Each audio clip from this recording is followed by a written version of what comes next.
अस्सलामुअलैकुम students, welcome to our YouTube channel Zeeshi study portal. तो आज हम डिस्कस करेंगे AFC 03 QM में चैप्टर नंबर 17 यानी सैम्पलिंग, जो कि स्टैटिस्टिक्स का पोर्शन है। तो हम आज बात करेंगे सैम्पलिंग एंड इट्स पैरामीटर्स और कुछ सैम्पलिंग्स की टाइप्स के अबाउट हम डिस्कस करेंगे। तो बहुत से स्टूडेंट्स ये गिला कर रहे हैं कि आप हमें मतलब करके नहीं दिखाते बाई हैंड। तो यार बाई हैंड मेरे पास फ़िलहाल तो मतलब वाइट बोर्ड भी अवेलेबल नहीं होता। तो पहले मैं नोट्स तैयार करता हूँ, फिर नोट्स पे ही मैं सब कुछ लिख देता हूँ, जिससे जहाँ तक मेरा ख्याल है कि आप लोगों को समझ आ जानी चाहिए। जिस तरह प्रोबेबिलिटी और फाइनेंस के मैंने लेक्चर अपलोड किए हैं, इंशाल्लाह आपको लाजमी समझ आई होगी। तो चैनल को सब्सक्राइब कर लें ताकि आपको न्यू वीडियोस मिलती रहें। तो चलिए स्टार्ट करते हैं। स्टैटिस्टिक्स का पोर्शन हमारे पास है जी। आजकल जो चल रहा है वो है जी इन्फ्रेंशियल यानी एस्टिमेशन और हाइपोथेसिस टेस्टिंग के अबाउट हम बात करने वाले हैं। एस्टिमेशन में हम पैरामीटर सैम्पलिंग के अबाउट बात करेंगे और पॉइंट ऑफ एस्टिमेट के अबाउट बात करेंगे। तो बेसिक टर्मिनोलॉजी की तरफ आते हैं। पैरामीटर्स। अब पैरामीटर क्या होता है? The numbers that describe the characteristics of the population. ऐसे नंबर्स जो एक पॉपुलेशन की खसूसियात हमें बताएं, उनको कहते हैं पैरामीटर। जैसे आप किसी भी बड़ी पॉपुलेशन का मीन निकाल लेते हो, स्टैंडर्ड डेविएशन निकाल लेते हो या वेरिएंस निकाल लेते हो। तो स्टैटिस्टिक्स क्या होता है? स्टैटिस्टिक्स होता है the number that describe the characteristics of scores in the sample. अब देखें, पॉपुलेशन से आपने एक सैम्पल लेना है, छोटा सा सैम्पल लेंगे आप, फिर उसकी खसूसियात यानी उसके जो स्कोर्स होंगे उसकी खसूसियात का जिसके ज़रिए अंदाज़ा लगाया जाता है उसे बोलते हैं स्टैटिस्टिक। स्टैटिस्टिक में मीन आ जाता है, variance, standard deviation, correlation of coefficient वगैरह आ जाता है। तो सिंपल सी बात यहाँ से भी आप याद रख सकते हो, एस से मीन स्टैटिस्टिक्स आएगा, सॉरी एस मीन स्टैटिस्टिक्स होता है, और पी पॉपुलेशन से हम याद रखेंगे। ये वाला पी इस पॉपुलेशन को डिनोट करता है, ये वाला एस इस सैंपल को डिनोट करता है। अब जी हमारे पास फार्मूले हैं। स्टैटिस्टिक्स में अगर हम बात करेंगे यानी किसी भी सैंपल की बात करेंगे, तो सैंपल का मीन जो होता है वो एक्स इस तरह से होता है, एक्स के ऊपर एक बार का निशान, ठीक है। स्टैंडर्ड डेविएशन उसमें आपका सिंपल एस होता है, और प्रोपोर्शन जो होती है, मतलब कोई भी प्रोपोर्शन बनानी होती है तो उसको हम पी से डिनोट करते हैं।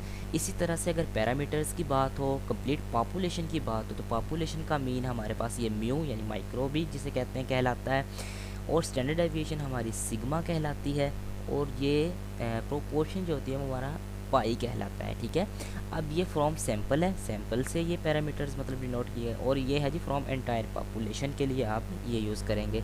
अब सबसे पहले हम करते हैं जी स्टैटिस्टिक्स, मतलब स्टैटिस्टिक्स बनाते हैं कि आज हमने इस चीज़ का मुआवजा करना है कि मतलब पाकिस्तान एक कंट्री है तो इसमें कितनी पॉपुलेशन होगी। फिर पैरामीटर्स हम इकट्ठे करते हैं, मीन निकालते हैं, कितने लोग हैं, कितनी औरतें हैं, कितने मर्द हैं, कितने बच्चे हैं, बूढ़े, फिर उनका सैंपल बनाते हैं, मतलब मेल्स का अलग से, फीमेल का अलग से, उसके फिर ज़रिए हम एक पॉपुलेशन कंसीडर करते हैं कि ये हमारी पॉपुलेशन इतनी है। तो कुछ इम्पोर्टेंट टर्म्स हैं आपके पास, सामने आपको शो हो रही होंगी। तो पॉपुलेशन जो साइज़ होता है ना, जो पॉपुलेशन का साइज़ है एक कंट्री में, उसको कैपिटल एन से डिनोट करते हैं, और जो सैम्पल साइज़ है, जो पॉपुलेशन से एक सैम्पल हमने सेपरेट किया है, तो उसको स्मॉल एन से डिनोट करते हैं। लेट 2 4 6 8 10 ये पॉपुलेशन साइज़ है आपका, और इसका सैम्पल आपने बनाना है तो 2 को एज अ बेसिक रख के 2 4 2 2 पहले, फिर 2 4 2 6 2 8 2 10 ये आपके सैम्पल साइज़ होते हैं। ये फार्मूला है आपके सामने। नंबर ऑफ़ सैंपल्स जब आपने बनाने हो, अगर रेपिटिशन अलाउड है तो फिर नंबर ऑफ़ सैंपल्स का फार्मूला होता है कैपिटल एन की पावर स्मॉल एन, ठीक है। ये फार्मूला साथ साथ नोट करते जाएं, ठीक है, क्योंकि डाउनलोड तो आप लेक्चर्स मत किया करें, ऐसे टाइम वेस्ट होता है। तो आप ऑनलाइन ही ज़्यादा देखा करें और अपना रजिस्टर बनाते जाएँ अगर तो आप न्यू स्टूडेंट्स हैं। और अगर आप पिछले अटैम्प्ट्स के स्टूडेंट्स हैं या खुदा न खास्ता आप QM में फ़ेल हुए हैं, तो फिर तो आपको लिखने की ज़रूरत नहीं है, पहले से आपके पास मौजूद है, आप सिर्फ रिवीजन करें। और अगर रेपिटिशन अलाउ नहीं है तो फिर हमारा जो नंबर ऑफ़ सैंपल्स, जिस तरह हम प्रोबेबिलिटी में निकालते हैं, NCN होते हैं।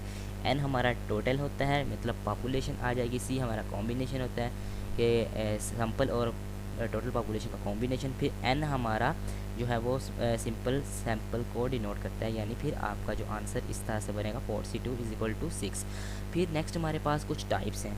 अब types of sampling, there are 6 different types of sampling. पहली टाइप है random sampling, most commonly use, यार ज़्यादातर क्वेश्चन में ना यही सैंपल यूज़ होगा, यानी रैंडम सैम्पलिंग। अब ये क्या चीज़ है, अप्लाइड ऑन होमोजीनियस पॉपुलेशन, ये होमोजीनियस पे यूज़ होती है, हेट्रोजीनियस पे यूज़ नहीं होती। इसकी प्रॉपर्टीज़ हैं जी, equal chances selection for each one as no criteria is defined, मतलब कोई भी क्राइटेरिया नहीं है कितने मेल्स कितने फीमेल्स हैं, इक्वल चांसेस होते हैं सिलेक्शन के, मतलब इतनी ही 50% मेल हैं 50% फीमेल्स हैं और 50% ही मेल्स हैं। नेक्स्ट है stratified random sampling applied on heterogeneous population, अब ये होमोजीनियस पे नहीं होगी, ये हेट्रोजीनियस पॉपुलेशन पे अप्लाई होती है। So first convert it into homogeneous groups, अब ये हेट्रोजीनियस है, पहले इसको होमोजीनियस ग्रुप्स में कन्वर्ट कर लें। फिर स्ट्रेटिफिकेशन क्या होता है, conversion of heterogeneous population to homogeneous, heterogeneous population को होमोजीनियस पॉपुलेशन में कन्वर्ट करना स्ट्रेटिफिकेशन कहलाता है। फिर एक टर्म होती है strata, each homogeneous part is called strata, अब आपने हेट्रोजीनियस को होमोजीनियस में जब कन्वर्ट किया तो होमोजीनियस का जो सिर्फ एक पार्ट होगा ना, ईच पार्ट, वो क्या कहलाता है, स्ट्रेटा कहलाता है। नेक्स्ट ये क्वेश्चन है, क्वेश्चन प्रैक्टिस क्वेश्चन तो मैं आपसे बाद में ही करवाऊंगा इसके।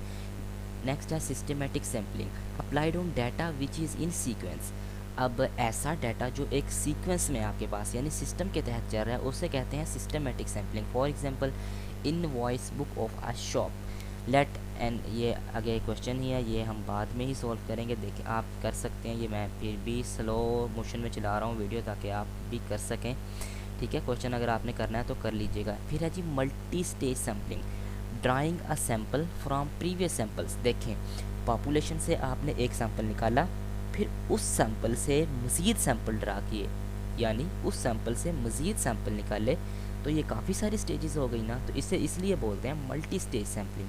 नेक्स्ट है क्लस्टर सैम्पलिंग, क्लस्टर का मतलब आपको पता ही है, एक मजमुआ होता है या एक झुंड की शक्ल में होती है। It is type of multi stage sampling, multi stage sampling की ही टाइप है, but conditions are also applied with it, लेकिन जो कंडीशंस हैं वो इसके साथ ही अप्लाई होती हैं। For example student selected with the classes, आपने क्लासेस एक क्लस्टर की सूरत में होती हैं, उससे एक स्टूडेंट को पिक करना है, ठीक है, आपने स्टूडेंट सेलेक्ट कर लेना है, ये होती है आपकी क्लस्टर सैम्पलिंग। नेक्स्ट है जी कोटा सैम्पलिंग, अब कोटा सैम्पलिंग या जिस तरह बलूचिस्तान या जो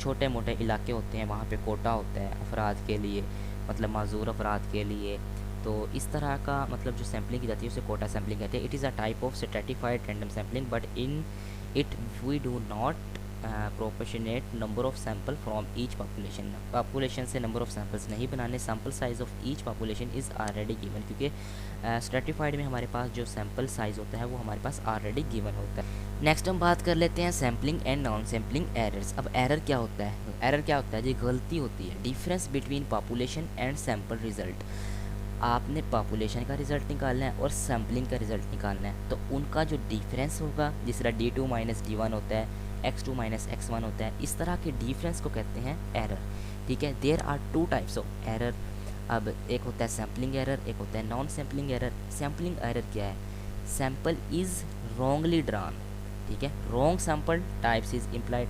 अब सैम्पलिंग एरर मतलब आप जो सैम्पलिंग का आप किसी भी पॉपुलेशन से सैम्पल निकाला है वो रॉन्ग हो, ठीक है, तो वो सैम्पलिंग एरर होगा। सम टेक्निक इज़ अप्लाइड रॉन्ग, जिसमें कुछ ना कुछ टेक्निक में गलती आए, मतलब हम एक सिस्टमेटिक डाटा बना रहे हैं उसमें गलतियाँ आए तो उसे कहते हैं sampling error. Any error which is due to sample, कोई भी ऐसी गलती जो सैम्पल की वजह से हमारे सामने आए या उभरे उसे बोलते हैं सैम्पलिंग एरर।